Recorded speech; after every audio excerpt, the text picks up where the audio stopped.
Mga minamahal kong Bulakenyo, isang mapagpalang araw po sa inyong lahat. Panibagong episode po muli ang ating mapagsasama-samahan.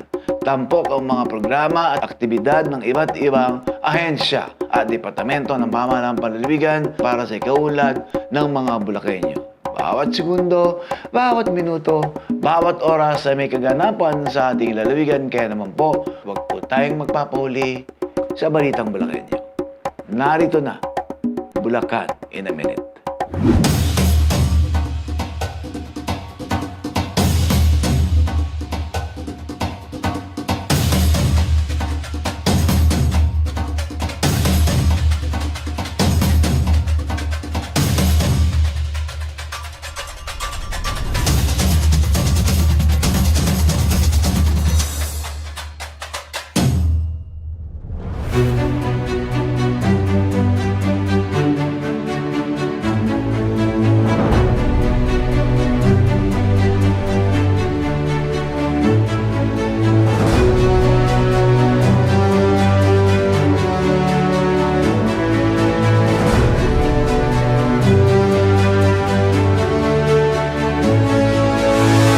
Si Gregorio del Pilar o lalong kilala bilang Goyo ang batang general ng ating kasaysayan. Sa paggunita natin kay Gregorio del Pilar, naway hindi lamang natin siya alalahanin bilang isang bayani ng nakaraan, kundi bilang inspirasyon sa kasalukuyan.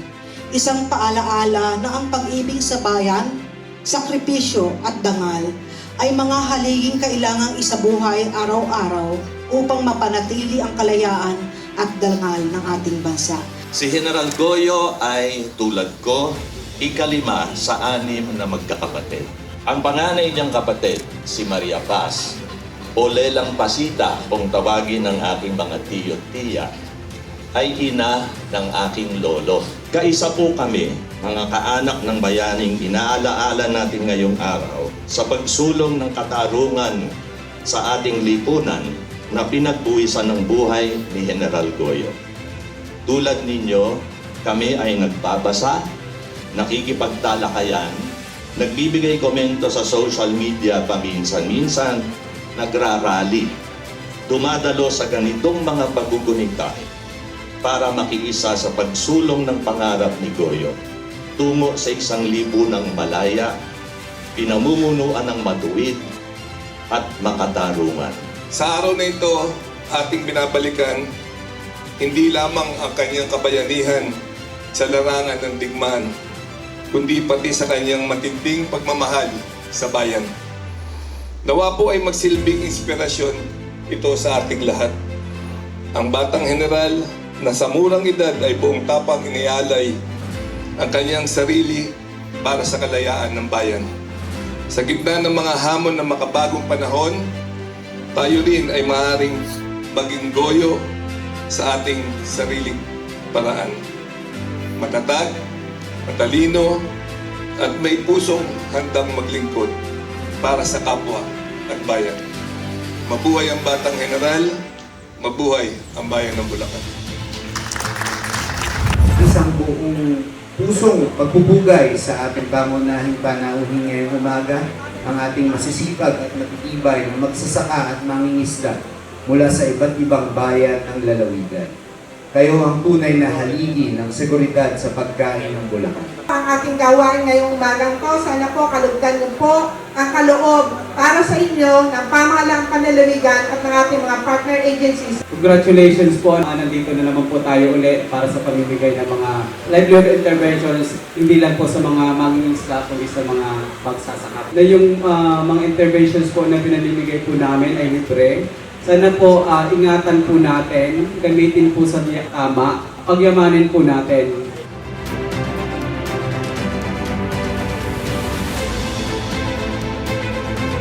Sa ngayon po ay nakakuha kami ng STW, Shallow Tube Well, water pump, na importanteng gagamitin po namin sa aming pagbubukid sa aming sakahan. Sakahan sa palayan, sa pagugulayan, at pati maging sa aming papalaisdaan. Maraming salamat po kay Governor Daniel R. Fernando, kay Vice Gov. Alex Castro, kay Pau Gigi Carillo, at sa lahat ng kawani ng agrikultura, sa pagkakaloob po sa amin ng mga ganitong mga intervention. Nakatanggap po ako ng tulong ng isang bangka po na may motor engine. Malaking tulong po ito para sa aming mga mangingisda, sa aming pangkabuhayan. Ako po lubos na nagpapasalamat sa ating Gobernador Daniel Fernando, kay Vice Governor Alex Castro. Gayon din po sa bumubuo po ng ating PAO sa pangunan ni Ma'am Gigi Carillo. Ang natanggap po namin ngayon, isang 4-wheel tractor at saka po isang hand tractor. May kasama po pong isang grass cutter. Malaki pong pakinabang ang 4-wheel tractor kasi po malaki po ang mamenos namin sa pagpapaararo. Maraming salamat po kay Gov Daniel, Vice Alex, kay Pao Gigi sa pinagkaloob niyang makinarya na tulong sa aming magsasaka. Ang pondo naman ito galing din naman sa inyo.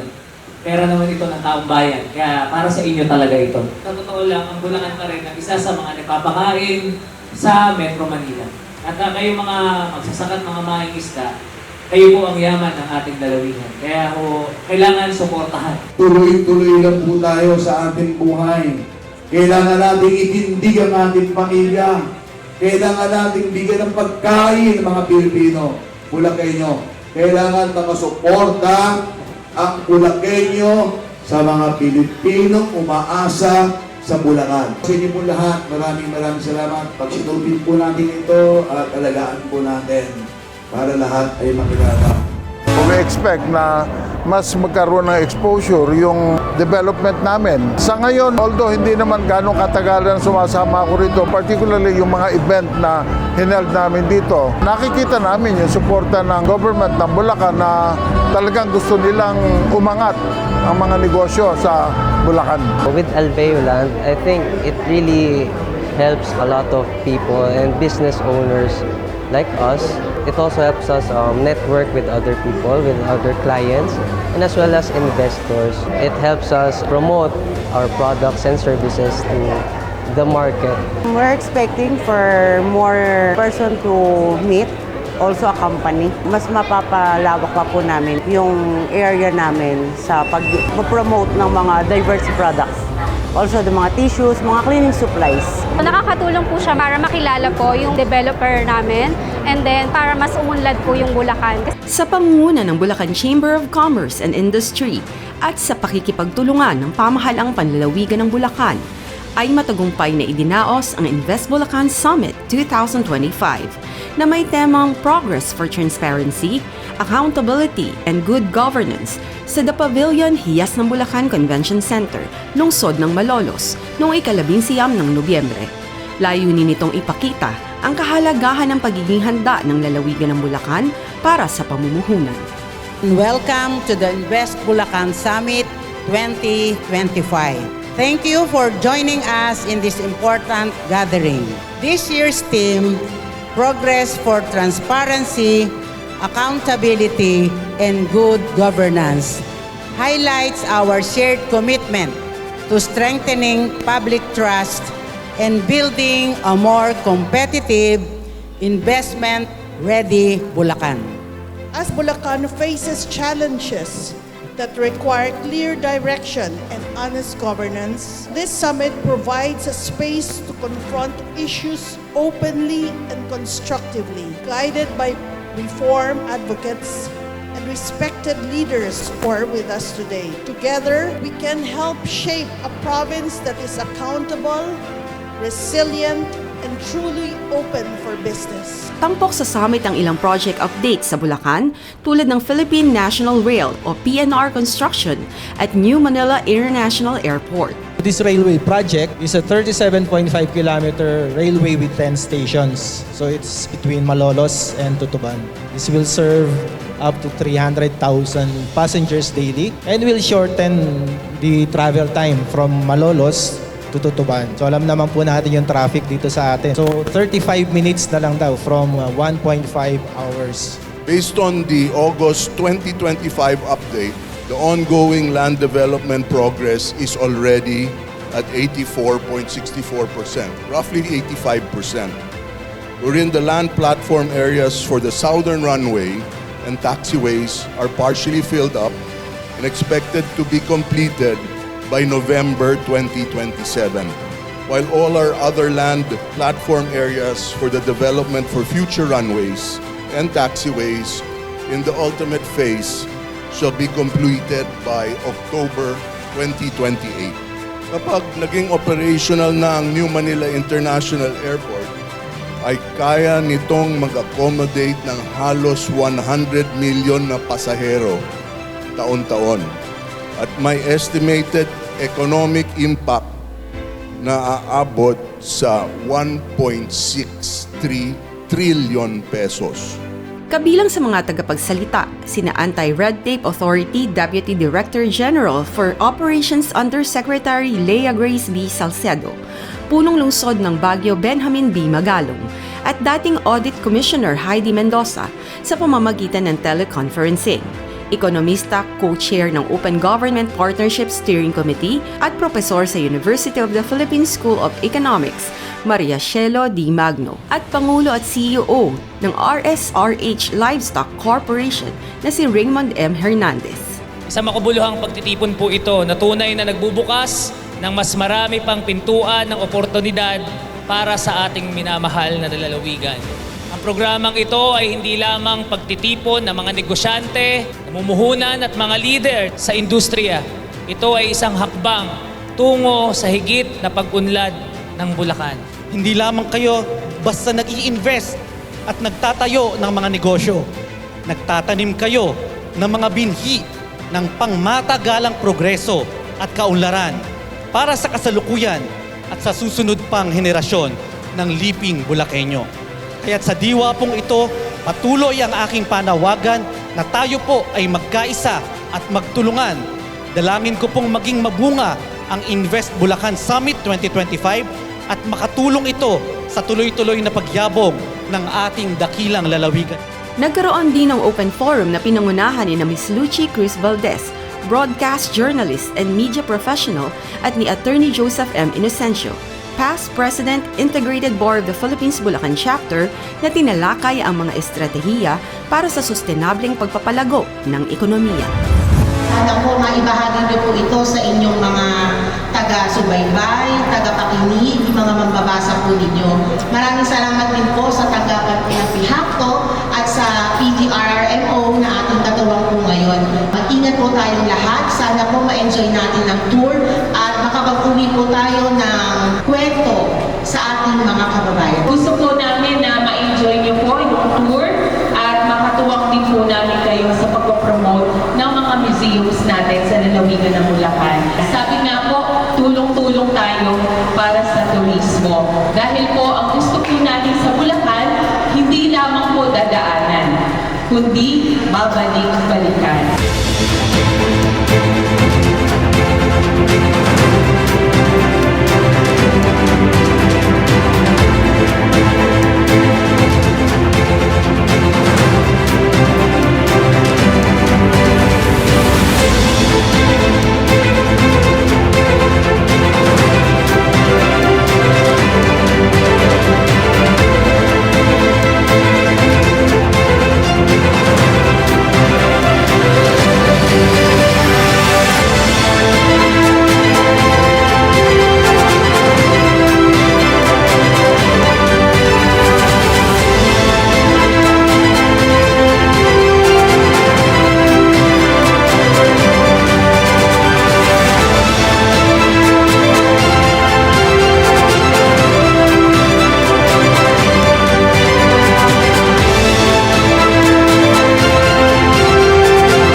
Binisita ng Bulacan Vloggers ang bayan ng Bukawi noong ika-22 ng Nobyembre sa naganap na Bulacan Vloggers Biyaheng Bulacan, isang proyektong isinusulong ng pamahalang panlalawigan upang mas lalong mailahad at maipakilala ang mga natatanging lugar, produkto at kulturang Bulakenyo sa mas malawak na publiko. Sa pakikipagtulungan ng Panlalawigan Tanggapan ng Kasaysayan, Sining, Kultura at Turismo o PIHACTO, layunin ng gawain na higit pang maipakita ang mga yaman, kwento at destinasyong pinagmamalaki ng Bukawi.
Bisita ng Bulacan Vlogger sa iba't ibang lugar sa Bukawi. Naging pagkakataon ito upang maipakita pa sa publiko ang mga lugar na maaaring puntahan at ma-enjoy ng bawat Bulacan.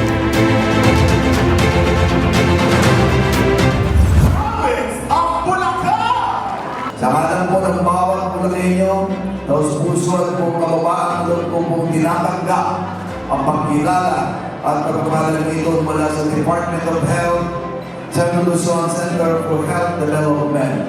Sa Bulacan, kaysa po tayo ng mga nasyonal sa pagsulong ng kalusugan para sa lahat.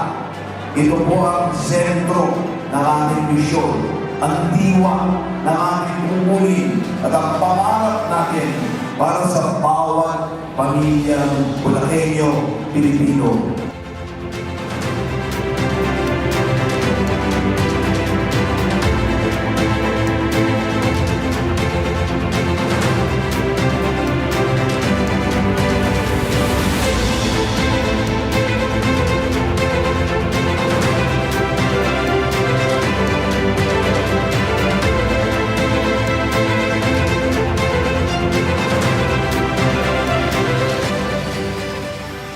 Patuloy ito ng ating serbisyong pangkalusugan na maayos at nakasentro sa tunay na pangangailangan ng bawat pasyente.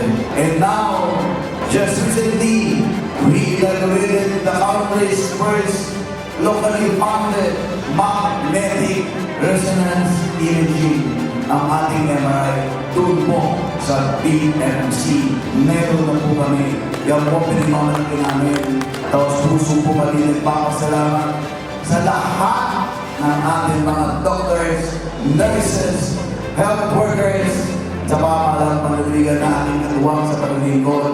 Salamat po sa ating sama-samang pagbisika sa mas ligtas, mas malusog, at mas mamulat na kinabukasan para po sa nalawigan ng Bulacan, para sa buong milyon at sa buong bansa. Salamat sa inyong suporta.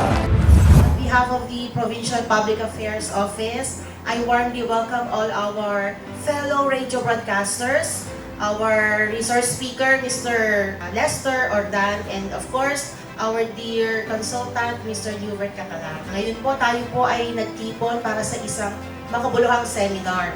Ito po ay upang mas palakasin pa po ang inyong kakayahan bilang isang mga radio broadcasters live online. This will not only equip us technically, but also upang mas mapalalim pa po ang ating pangunawa sa responsibilidad ng isang broadcaster, from program planning and production to scripting to ethics and standards.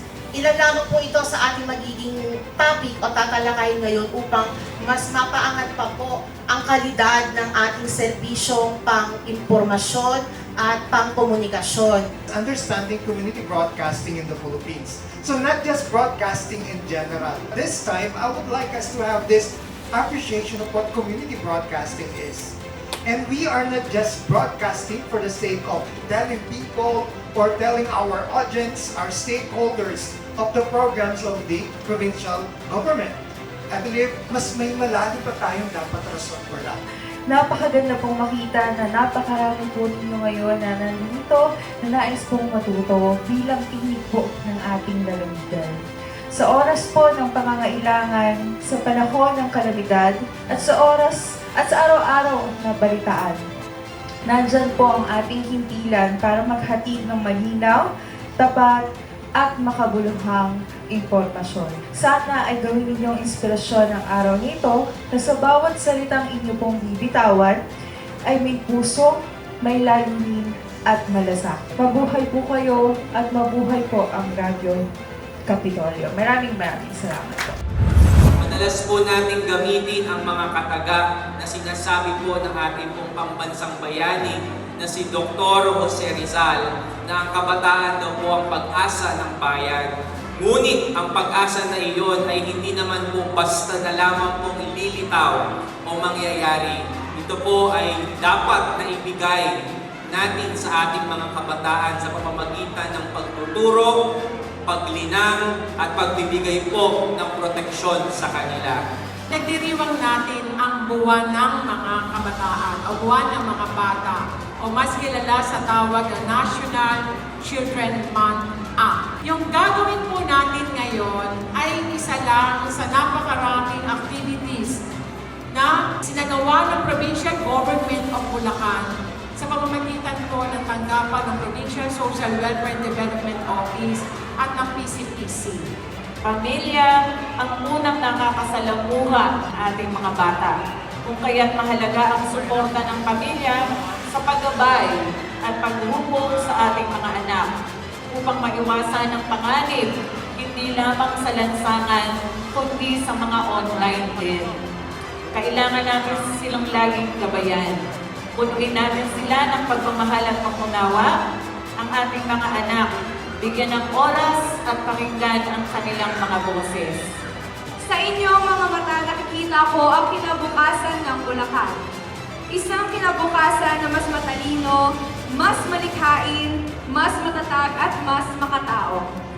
Kayo ang magdadala ng bagong ideya, solusyon at ng pag-angat na karapat-dapat para sa ating lalawigan.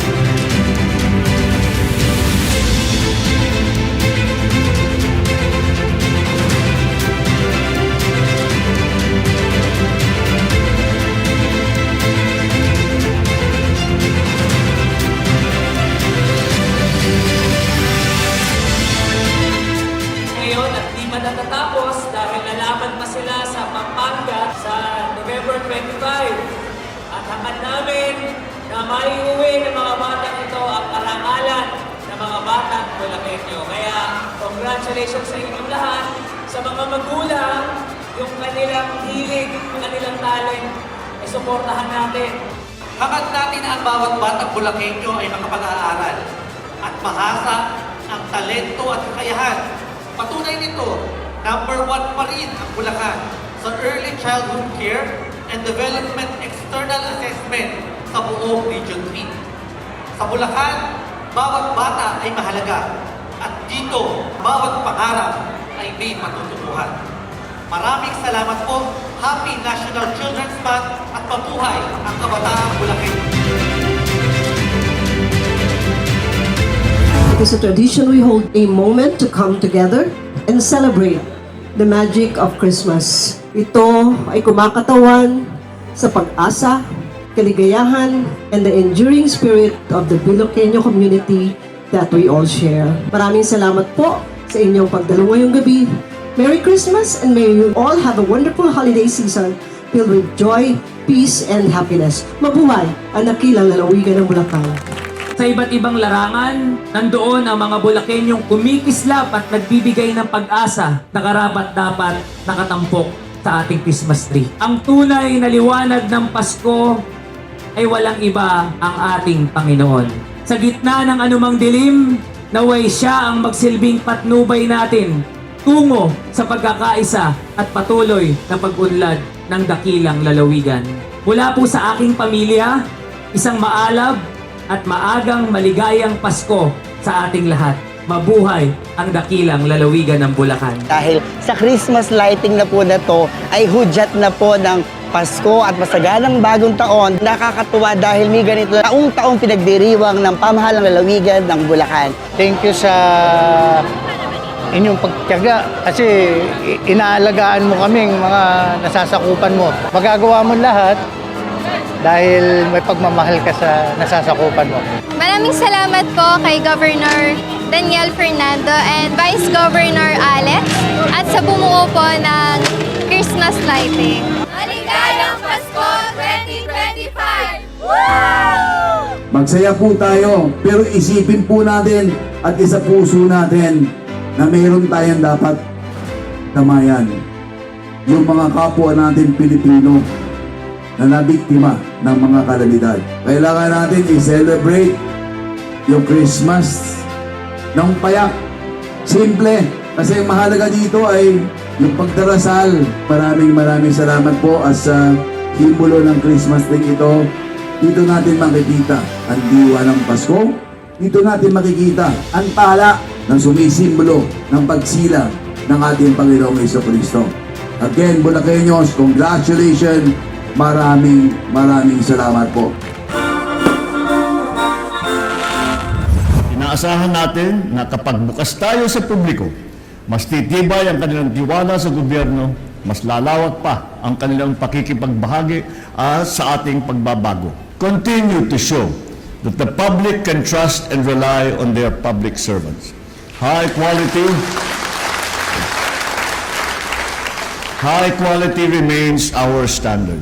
Dahil sa maganda at responsableng pamumuno, mahusay na pamamahala, kabilang ang Bulacan sa mga natatanging lalawigan ngayong taon. Kaya naman muling kinilala ang lalawigan sa Subaybayani Award Exemplar 2025 na ginanap sa Manila Hotel noong ika-26 ng Nobyembre. Layunin ng parangal na ito na itaguyod ang transparency, accountability, at kahusayan sa paggamit ng pampublikong pondo para sa mga proyekto at infrastruktura. Kinanap ang biyaheng Tirad Pass sa loob ng 3 araw bilang pagunita sa ika-126 na anibersaryo ng Battle of Tirad Pass. Ito ay sa pangunguna ng Bulacan Salinlahi Incorporated, katuwang Provincial History, Arts, Culture and Tourism Office o PIHAC. Nagsimula ang paglalakbay ng madaling araw ng ika-1 ng Disyembre mula sa lungsod ng Malolos kung saan ang mga kalahok ay sumailalim sa trek orientation. Sa Bayambang, Pangasinan, isinagawa ang panayam hinggil sa kasaysayan ng huling kabisera ng Unang Republika bago magtuloy sa Candon at Salcedo, Ilocos Sur. Isa sa mga tampok na bahagi ng programa ang pagdalaw sa bayan ng Gregorio del Pilar, Ilocos Sur at sa mga makasaysayang lugar na may kaugnayan sa pagliligtas at pagbawi ng mga labi ng general. Pagsapit ng ika-2 ng Disyembre, sinumula ng mga kalahok ang makasaysayang pag-akyat patungo sa Shrine of Tirad Pass.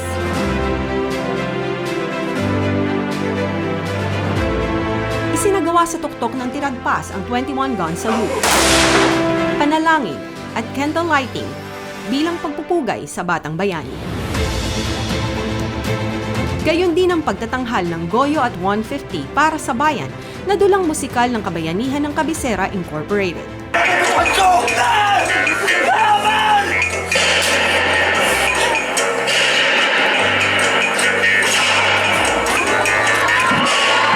Sa panahon po ngayon, kailangan natin ng mga tulad ni Gregorio del Pilar na piniling maging bayani.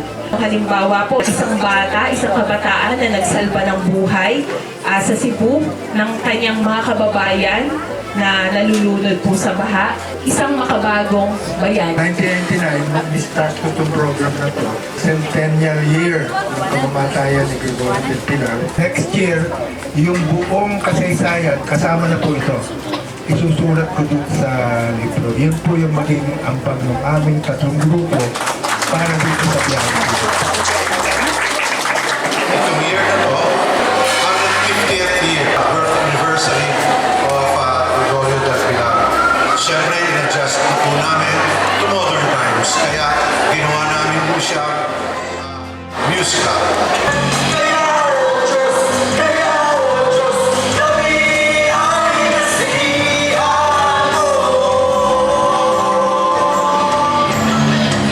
Ika-3 naman ng Disyembre, nagtungo ang mga kalahok sa Carino House o Candon City Museum.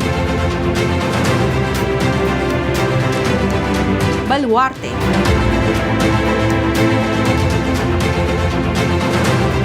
At Bigan City para sa Heritage at Museum Tour, bago bumiyahe o balik patungong Pangasinan at Bulacan.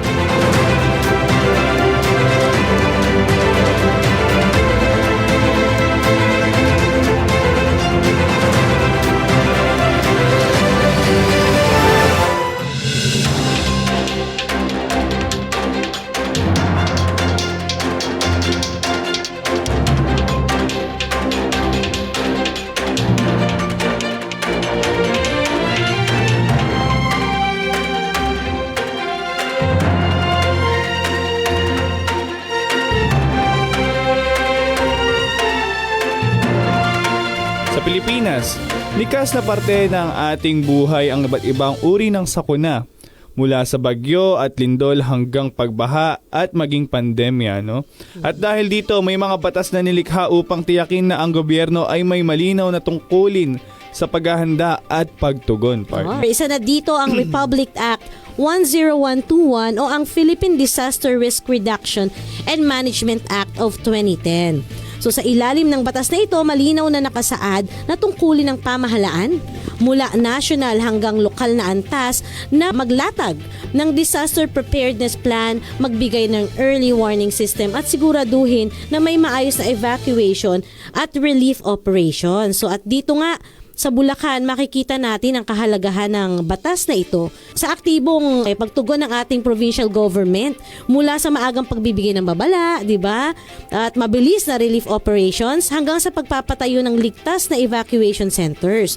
So ipinakikita nito na hindi lamang batas sa papel ang disaster risk reduction kundi isang konkretong aksyon para sa kapakanan ng Bulakenyo. Sa ilalim ng RA 10121 o Philippine Disaster Risk Reduction and Management Act, malinaw ang mga tungkulin ng pamahalaan. Una, ang national government ang nagtatakda ng polisiya at guidelines habang ang local governments naman ang nag-iimplementa sa mismong komunidad. Obligado ang lahat ng LGUs na gumawa ng disaster preparedness plan. May kasamang drills, training at paglalagay ng evacuation routes. Ang layunin, siguraduhin handa ang bawat pamilya bago pa man dumating ang sakuna. At hindi mawawala ang early warning systems, yung mga anunsyo sa radyo, mga text alerts, at coordination sa barangay officials para maabisuhan agad ang mga tao. Kapag dumating na ang sakuna, dito na pumapasok ang evacuation at relief operations.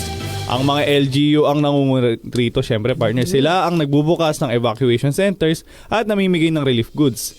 Ang national government naman ang sumusuporta kung mas malaki ang pangangailangan. Yun, at syempre pagkatapos ng sakuna, hindi nagtatapos ang obligasyon ng gobyerno dyan. So kailangan din nilang magpatupad ng rehabilitation at recovery program. So kasama dito yung mga tulong pinansyal, yan, yung mga ayuda na yan, livelihood assistance, at pag-aayos ng mga public facilities. May 3 pangunahing karapatan ang bawat isa. So una na nga dyan yung tinatawag nating access sa emergency shelters at relief goods. So lahat ay may karapatan sa pagkain, tubig at ligtas na matutuluyan. Pangalawa naman, yun yung tinatawag nating proteksyon ng vulnerable sectors. So gaya ng mga bata, mga PWDs, buntis at mga senior citizens na dapat may espesyal na alaga at espasyo sa evacuation. May batas tayong nagbibigay ng espesyal na proteksyon para sa kanila. So iyan naman yung Republic Act number 10821 o ang tinatawag nating Children's Emergency Relief and Protection Act. Partner, ito yung batas na tinitiyak na may tulong at proteksyon ng mga bata sa panahon ng sakuna. So sa ilalim ng batas na ito, inaatasan ng mga ahensya ng gobyerno at mga lokal na pamahalaan na siguraduhin may child-friendly evacuation centers, sapat na pagkain, gamot, at pati yung mga psychosocial support para sa mga bata. Kung hindi ka nabigyan ng relief goods, may karapatan ka bang magreklamo? Ang sagot po dyan ay oo. Karapatan ng bawat mamamayan na makatanggap ng tulong mula sa gobyerno, gaya ng pagkain, tubig, gamot at ligtas na matutuluyan. Kung hindi ka agad nabigyan, pwede kang lumapit at magtanong sa barangay o municipal DRRM office. Minsan kasi hindi dahil nakalimutan ka, kundi dahil may mga delay. Kapag daw may sakuna tanging national government lang ang pwedeng magbigay ng tulong. Yun, isa na namang meet partner, no? Ang unang rumeresponde ay palaging LGU. Lalo na ang barangay at municipal governments. Kaya nga may tinatawag tayong frontliners in governance. Provincial governments ay katuwang din sa coordination at kung kulang pa doon papasok ang ating national agencies. May karapatan ang mga tao sa tamang impormasyon at tungkulin ng LGU na iparating ito agad. Yes, that's a fact, partner. No? Isa ito sa pinakamahalagang obligasyon ng local governments. At ngayon, marami ng LGUs ang gumagamit ng social media pages, text blast at community radio para mas mabilis na makarating ang tamang babala at impormasyon. Napaganda talaga ng topic na yun at partner, no? Nakita natin na hindi lang pala national government ang kumikilos kundi nakapakahalaga ng papel ng ating provincial governments at LGUs. Sila ang mga rumeresponde at nakakasama natin sa pang-araw-araw.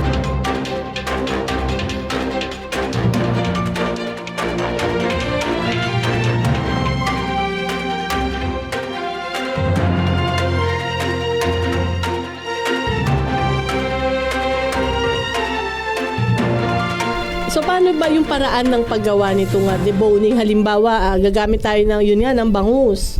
Ayan. Unang-una muna, kailangan kasi kasama yan sa GMP. Hugasan muna natin yung mga kagamitan.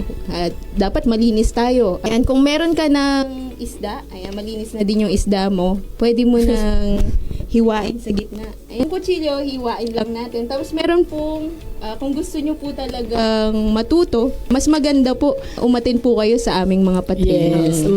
Nagpapatraining po kami ng ukol sa ganito nga pagpoproseso ng isda. So by next year na po kayo kung magpapalista kayo sa inyong municipal agriculturist. So after ma-debone yung ating bangus, ano naman yung susunod na pwedeng gawin doon sa ating pagba-value adding? Maraming pwedeng gawin. Example na lang dito yung pinatraining din natin kahapon. Sinalang natin sa smokehouse. Ginawa natin siyang tinapa. Ayan. Sa tinapa naman, meron traditional na gumagamit talaga ng yung drum. Sa ngayon, nakakapag-request sa BFAR pero limited.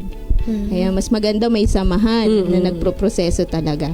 So yung smokehouse, sinasalang po to sa smokehouse, nilalagyan ng kusot. Ayan. So sa maigting na proseso, para magkalasa muna siya bilang binababad muna siya sa brine solution bago maisalang sa smokehouse. So yung brine solution na to asin at tubig siya may proportion ito. Ano pa nga mga paraan ng paggawa dito pagka ini-smoke?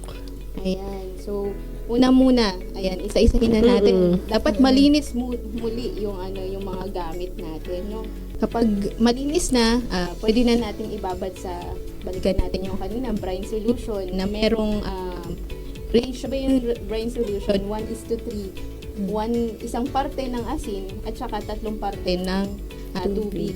Kasi, mas maganda, naka-brine solution siya para equal, pantay-pantay yung alat ng laman ng ating puproseso. So, may iba-ibang time din po ng pagbababad. Kung halimbawa, ayan, yung dinebone nga natin, yung gagawin nating tinapa, 5 minuto lang po kasi naka-open na yung ating meat. Ayan, madaling makapenetrate po yung alat. So kapag buong bangus naman ayaw nyo na mag-debone, ibabrine 30 minutes o kaya yung mga ibang tinatapa. May dalawang ginagawa, proseso. Either ini-steam or pinapakuluan. Ayan. So hindi natin ino-overcook. Sinasalang lang sa mainit pero hindi siya inaantay na ma-overcook siya. Kinukuha na siya agad. Mamuti lang yung ice niya. Hahanguin na. And then iyon, pagpapatuyo, tapos pag natuyo na, tsaka po natin isasalang sa smokehouse talaga. Ma'am Sheila, turo nga sa ating mga viewers kung paano ba nagiging mas mapula yung kulay ng ating tinapa kahit hindi po naglagay ng food color or ng atswete. So ilang minuto ba or umaabot ba ng ilang oras yung pagpapausok? Kung maganda ang iyong kusot, ayan, usually pwede na yan 30 minutes. Pero mas maganda 45 minutes para mas makulay po yung usok. Yung bangus natin maging brownish talaga, golden brown.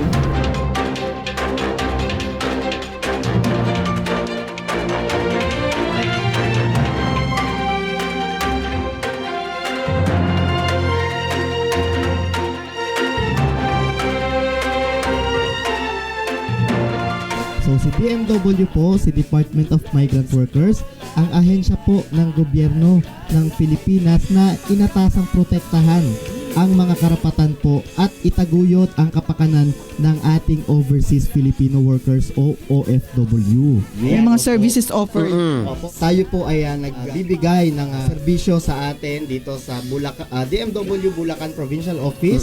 Una po, syempre, para po sa ating mga OFWs, yung pong balik manggagawa processing. Sa madalit sabi po, ito po yung issuances po ng OEC o Overseas Employment Certificate. So ito po karaniwan hinahanap po ito ng Bureau of Immigration pagdating po sa airport, no? So ito po yung proseso natin na yung balik manggagawa na bumabalik yung pong ating mga OFWs sa kanilang mga trabaho.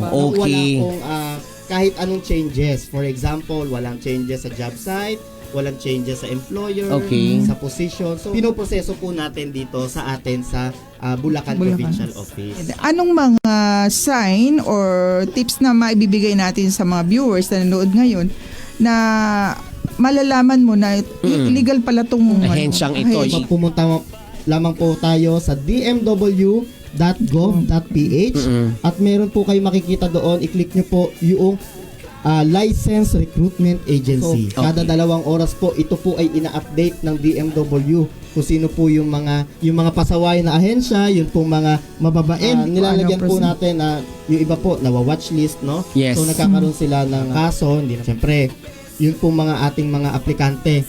Tinitingnan natin din yung kanilang proteksyon pagdating sa pag-a-apply nila ng trabaho abroad. Tinutulungan din po natin sa pamamagitan ng ating help desk assistance, yung pong ma-reset at ma-retrieve po yung e-registration account ng ating mga kababayan kasi dito po natin ina-upload yung passport, yung kanilang informations at yung experience patungkol po sa kanilang pagtatrabaho abroad. Ito din po yung e-registration account din po yung ginagamit natin para po makakuha ng exemption sa balik manggagawa processing sa yung pagkuha po ng OEC, no? Yes, sir. At kasama din po dito yung pong ating pagpapaalam po ng paano po yung proseso ng documentation for direct hire workers, no? So ito po yung mga OFWs na nag-apply ng trabaho direkta po sa kanilang employer at wala pong ahensya dito sa Pilipinas, no? At syempre po, nasa atin din po ang job fair processing. So, lahat po ng mga request sa atin, yung iba po yung simbahan, yung mga co-op, syempre po, lalo po yung atin po mga peso, no, ng bawat bayan, no? So, sa atin po sila nagre-request ng job fair assistance, no, para po makapagbigay tayo ng mga lehitimo at lisensyadong recruitment agencies, no? So sa atin po sila nakikipag-ugnayan na tayo po ang nagpo-proseso nun. Tayo din po ang DMW ang nagbibigay ng Job Fair Authority para po doon sa ating mga lumalahok o sumasali na recruitment agencies. So ito po isa pa doon sa mga madalas pong hingin sa atin sa ating tanggapan, info sheet o yung OFW information record. At syempre po, meron din po tayong legal assistance, no?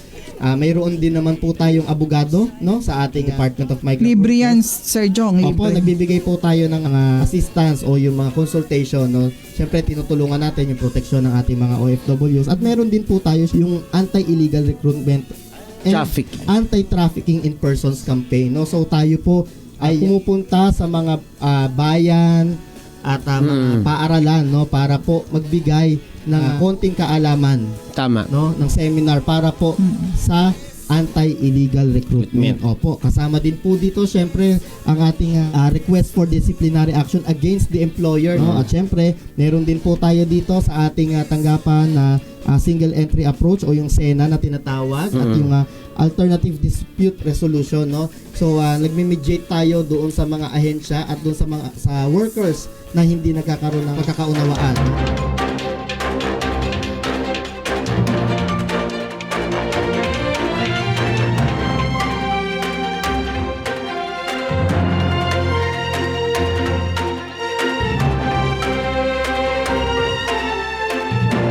Ano po ba ang Pag-ibig PAN at ano po ba ang layunin nito? Pag-ibig po sa para sa kaalaman ng lahat.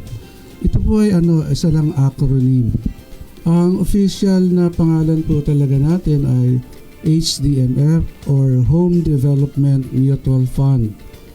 Kaya lang po para mas madali ang recall, ginawa po itong Pag-ibig na ang gustong sabihin ay pagtutulungan sa kinabukasan. Yung unang I po, ikaw. Yung B po ay bangko. Yung I, another I, yung industriya. Ang nagre-represent po nun yung mga employers natin. At yung G po, yung gobyerno. Yung gobyerno po ay ang nagagarantiya na lahat ng ating hinuhulog sa Pag-ibig ay tamang pong babantayan siya. So ayan, sino-sino po ba yung magiging miyembro ng Pag-ibig Fund? Sa ngayon po parang meron tayong dalawang kategorya ng mga miyembro ng Pag-ibig. Unang-una po yung may mga regular na buwan ng sahod. Sila po yung employed sa pribado at sa publikong sektor kung saan yung mga regular employees po sila. Pag napasok sila doon, kakaltasan na po sila ng Pag-ibig contribution o savings po na tinatawag.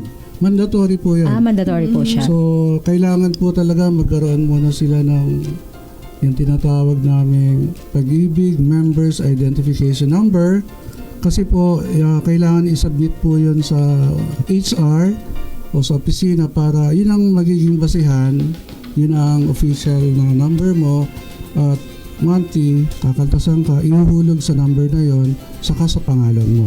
Sila po yung mga mandatory. Isa pa rin po dito ay yung mga overseas Filipino workers. Mandatory po ang coverage nila. Nang sa ganun po, protected po ang savings. Gusto nilang magkaroon ng pagkakataon na magkabahay.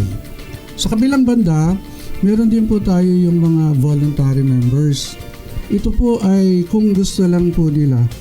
Karaniwan po dito ay yung pong mga kasambahay o yung mga household. Kung sino man sa household, pwedeng yung lalaki, pwedeng yung babae. Yung pong mga member ng religious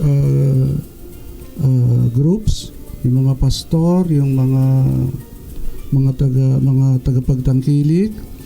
Voluntary din po sa mga barangay officials, yung kapitan, yung sanggunian, pati yung mga appointed po, yung secretary. So kayong pong iba pang mga kasama nila, pwedeng siyang mga rural health workers, mga daycare teachers, yung mga tanod, yun po yung mga voluntary.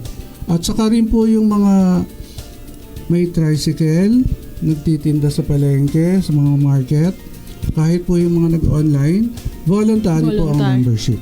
Pero sir, magkano naman po yung pinaka-minimum na pwedeng ayun sa contribution nila? Pag voluntary. Sa sa mga may regular na sahod, automatic ang membership. Monthly po effective noong February 2024, 200 po ang kinakaltas.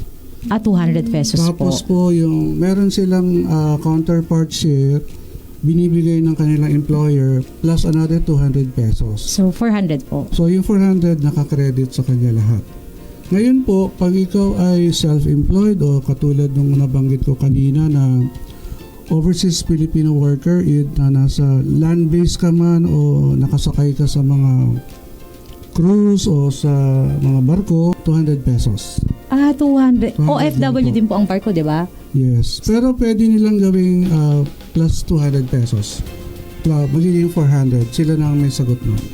Pero kung sir, kung gusto nilang dagdagan pa doon na mas mataas, pwede rin? Pwede rin. Mas mataas pa sa 400? Basta ang sinasabi lang sa batas ng Pag-ibig law, kung mag-remember ka, 200 lang. At yung employer share ay 200 din. Pero, kung yung mismong empleyado o yung member gusto niyang maghulog ng mas mataas o mas malaki sa 200, pwede naman. Pwede niyang gawing 500, pwedeng 1,000, pero yung employer hanggang 200 lang. Pero kung kami po, for example, kami ni Kabae Glad na dito kami sa Kapitolyo, pwede namin i-request yun sa HR namin na pwedeng ikaltas ng mas malaki. Yes, ma'am. Ang tawag namin doon is top up. Pwede pala yun. Dagdagan pa. Pero sir, walang yung kahit magkano? kahit magkano. Mainam pala. Halimbawa, kung medyo 10 years ka na in the service, siyempre medyo nakakaluwag ka na, pwede mong ipasok na lang sa ano. At meron pa kami isang program, kung merong Pag-ibig 1 membership, meron kami tinatawag na Modified Pag-ibig 2, kung saan ang membership ay voluntary pero pwede kang maghulog ng mas malaki. Ang coverage ay for 5 years. Kahit magkano ang ihulog mo. Tapos, pwede mong kunin yung dividendo ng annually or kung ayaw mo, dire-diretso lang. Sir, yan po ba yung MP2? Yes, ma'am. Sir, paki-explain nyo nga po yung pagkakaiba ng regular savings sa MP2 po. Okay. Yung pong Pag-ibig 1, yung regular membership savings, ano po siya, mandatory. Yun ang mandatory. Mandatory. Apa. Yung pong Modified Pag-ibig 2, voluntary siya. Para ka lang may tawag na yung long-term deposit sa Yes, bangko. Para kang bumili ng treasury bills o para ka lang bumili ng stocks kung saan mayroong term. So, ang term of membership namin ay 5 years. 5 years. Pero mas malaki ang dividendo at siya ay tax-free.